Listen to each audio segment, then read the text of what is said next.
YouTube, what's good, guys? It's your boy TD, and I'm back again with another video for Fantasy Good Sports, guys. And today's video is going to be on my top 5 pure handcuffs. Yes, guys, my top 5 pure handcuffs. Now listen, there are other backups that I believe that's going to be fantasy valuable. These guys, I'm not saying they're going to necessarily be fantasy valuable the whole year, but if their starter goes down, then they will be. There's other guys that are backups that they're going to be fantasy valuable the whole season every week. So I want to make sure that you know the difference between these two videos. I will be doing a committee video that guys that I like that are like handcuffs, but they also get carries during the game. They're not really a backup. So two different videos, but these are pure handcuffs, guys. So make sure you hit the like button. Make sure you subscribe to this channel. This is cutting edge content. And also, guys, if you need help winning fantasy football championships,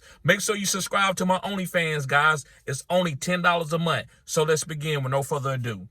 The first running back, guys, that I like that is a pure handcuff that I think is with the top handcuffs in the NFL is Jalen Warren. Now, he's just a pure handcuff. Now, listen, he might come in the game and get a few carries, but is it going to be enough for you to play him? No. That's the difference between this video. There's other backups that you can play any week and start them, and you're going to be okay. But this guy is not. But if Najee Harris goes down, Jalen Warren is going to be a boomer.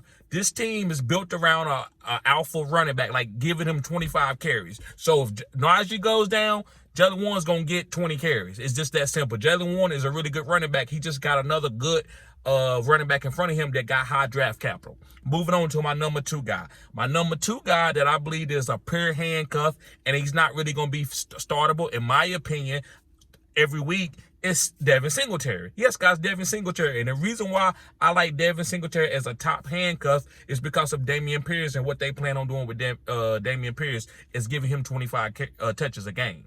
It might be carries, it might be some passes. But I believe Devin Singletary, with his experience, is a really good running back. So if Dameon Pierce went down, you got a running back like Devin Singletary that can win you some weeks. Because this guy was a top 10 running back a couple years ago, and he also finished in the top 10 a couple times last year. So, guys, make sure you pick up Devin Singletary if you got Dameon Pierce. Me, I'm not a big handcuff guy. I don't really pick up a lot of handcuff guys. But if you do, here are some handcuffs for some of these top running backs. All right, guys, moving on to my number 3 running back. My number 3 running back, guys, that you should be picking up as a handcuff, and this is one of my favorite handcuffs because I don't like the starter, and it's Miles Sanders. Now, listen, I don't want to say Miles Sanders sucks because he's a better athlete than I am right now.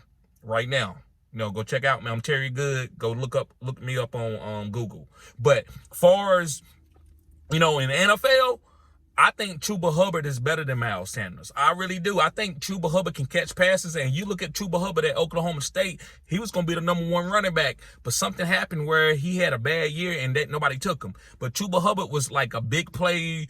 I mean, I'm not saying he was Bijan, but he had some of that Bijan type stuff with him early in his career coming out of Oklahoma State, busting out for long runs. So Chuba fast. I just think Chuba Hubbard is going to have an opportunity to beat out Miles Sanders. If you watched in the Super Bowl, Miles Sanders got beat out by Kenneth Gainwell. They didn't even play Miles Sanders in the Super Bowl. So why is people, and listen, I don't want to be hard on Miles Sanders, but why would I want a running back that got beat out in the Super Bowl? If you that good, there's no way they're going to sit you off one fumble in the Super Bowl.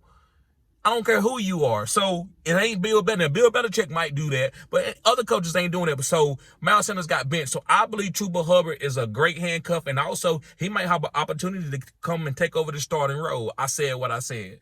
All right, guys, I got 2 more other guys for you. The next guy is Jerome Ford. Yes, guys, Jerome Ford from the Cleveland Browns. Now, listen, Jerome Ford was a really good player in college. He transferred from Alabama and went to Cincinnati and had a 1,000-yard season where he had like 215 attempts. So this guy can play. He got that pedigree of that blue chipper from Alabama. So, you know, Alvin Kamara, he transferred too. So guys transfer. It's a lot of really good talent. If you transfer Alabama, that don't mean you suck. It's just maybe they own somebody else and they're going to fade you out. And you want to go somewhere else where you can start immediately. And Jerome Ford is that type of guy. So with Kareem Hunt being let go, I think Jerome Ford can come in and catch passes, but I don't think he's going to be fantasy startable. But if Nick Chubb goes down for a couple games, I think Jerome Ford could be the one of the top handcuffs of the year. So last but not least, guys, is Todd Chandler. Yes, guys, Todd Chandler from the Minnesota Vikings. And the reason why I'm on Todd Chandler, guys, Todd Chandler had some talent going into Carolina. He played for Carolina his last year after he transferred. And the guy had over 1,000 yards back in 2021. Now, reason why I think he's a top handcuffs, I believe if Alexander Mattison goes down, I'll be like, Todd Chandler is going to be really good, for this team, because this is a spread you out team and you're going to have really good lanes. I think Alexander Mattison is above average, a little bit above average running back, but I don't think he's elite. I don't think Todd Chandler is elite, but I think he can come in this offense and do just as good as Alexander Mattison did when Dalvin Cook missed games.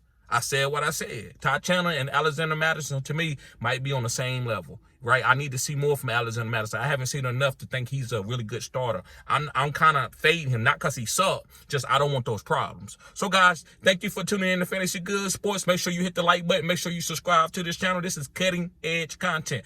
Also, guys, if you need help with like fantasy football drafts, setting your lineup, make sure you sign up for my OnlyFans. It's only $10 a month, and if you want me to be there with you for your whole draft, it's only $40 after you sign up for my OnlyFans. But if you don't sign up for my OnlyFans, you need help with your draft, it's $80, and I'm there the whole draft. And if it's a long draft, you can call me at any time, and I'll help you with that pick. So guys, make sure you sign up. Peace.